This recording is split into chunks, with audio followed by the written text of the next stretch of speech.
Well, mixed feelings, I guess, for Canada in particular. Bosnia delighted to take the lead, and then they just had to stay strong as those in red really went for them, particularly that second half. Yeah, you have to be proud if you're Canadian as well, that they found their feet, they found that back of the net, which is so important. A 1-0 loss to Bosnia coming out of the gates would have been disastrous. It would have put a lot of pressure on the next game against Qatar, obviously. A draw isn't a disaster for any side at this particular moment. But at the end of the day, I think Bosnia will be the happier of the two teams because of the amount of pressure Canada put on them. But it's what they do, and they've done it very well, and they've done it consistently throughout the World Cup qualifying and playoffs and the opening game of the World Cup. A great example of how brave substitutions can come off.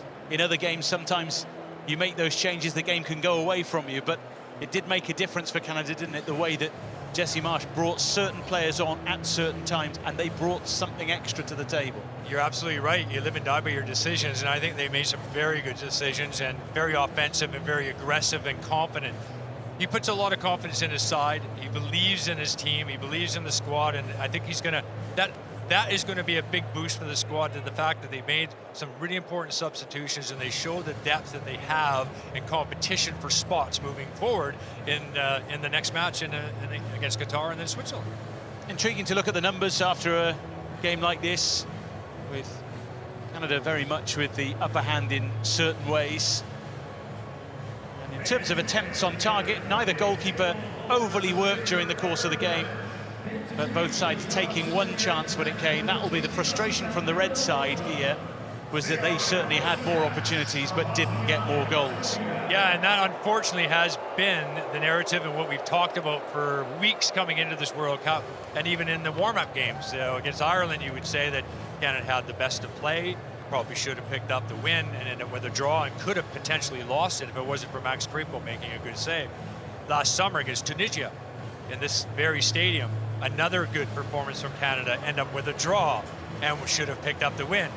That has to change, but at least they battled back and they showed some character with that equalizing goal from Larin, and that he needed it for confidence, the team needed it for confidence, and that's going to put them in good stead.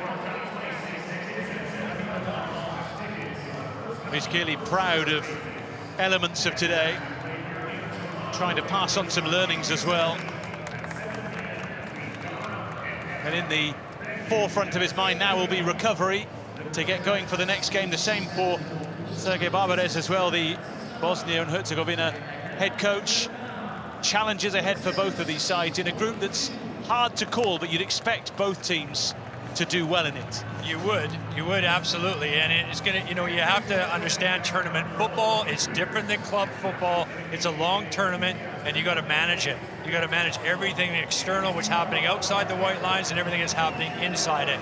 And that experience from the World Cup in 2014 that these guys could pass on to this generation is really helpful. And also with Canada in 2022, where they played pretty well, competed very well, but didn't get any results. Has to be better, but they got the result. They got a point at home, and that's very important moving forward. So I think both teams can be very, very proud of their performances because they stuck to their game plan and they were successful to the most part from those game plans.